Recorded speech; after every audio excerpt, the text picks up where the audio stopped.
Good morning mga idol. Meron na naman tayong part 2 ng pangangapa ng ating mga kapatid na nasa probinsya mga idol. Sila po'y nangangapa ulit dito doon sa ating lao. Ayan o, katulad ng yan, nakikita nyo sa videos. Malawak yan mga kapatid. At panoorin natin mga idol kung mayroon pa silang mahuli ngayon.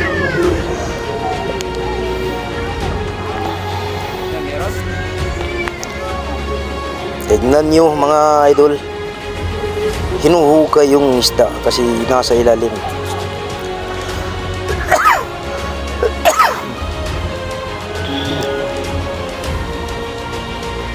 Oh, may nahuli siya. Wow! Maliit. Galing ng tao na ito mga idol. Grabe talaga. Nasa ilalim ng lupa yung tubig at mga isda mga idol.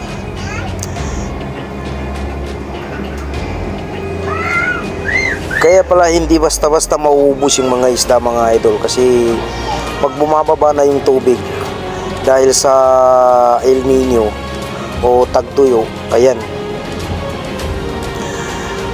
sumusunod yung isda sa tubig. Kaya yan, meron na naman diyang nahuli. Tignan nyo, grabe, magaling talaga ang tao na ito. Alam niya kung saan ang may laman, may isda. Parang dalag. Oh wow, tignan nyo, grabe, malaki, dalag na may nahuli siyang dalag mga idol. Ayan. Grabe, kung pang ulam lang mga kapatid, sapat na yan sa 3 tao yung nahuli niya.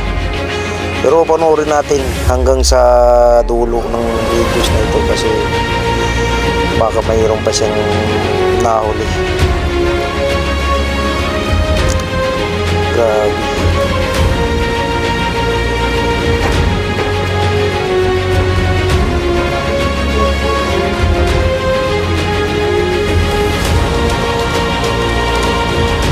Grabe na yung tubig. Sa ilalim na talaga mga idol. Oh, wow. Nagkahuli na naman dyan idol. Grabe.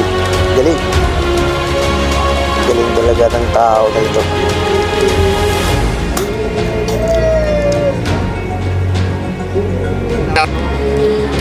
Ito na mga kapatid yung nahuli nila. Tignan nyo yung dalawang isda oh. Grabe. Ang sarap niyan mga idol pag nilalaga. Tapos dalawa. Wow. Parang magkasing laki lang tong dalawa ng mga isda mga idol. Tignan nyo, baka meron pa oh. O yan. Grabe, meron pa pala sa ilalim ng mo. Ilagayan mo. Sige, labas mo idol yan para makita namin. Wow. Oh, may hito.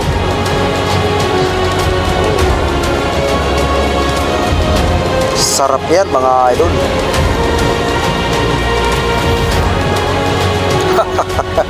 Talagang pinakita pa sa atin. Grabe hanip bro. Galing nyo talaga mga ngapa ng isda. Kayo na talaga. Wow. Oh, anong isda yan? Hindi naman yata nakakain yan idol. Saan kaya itong probinsya ng mga tao nito? Grabe, ganda mga kapatid. Tapos parang sasakyan yung ginamit nila mga idol. Grabe lawak ng lugar nila. Yung lawa nila. Ganda. Ang ganda talaga ng isda nila idol oh. Grabe itong dalawang nahuli nila. Ang sarap niyan, lalo na yung hito mga idol. Paborito ko yan. Masarap yan sa akin.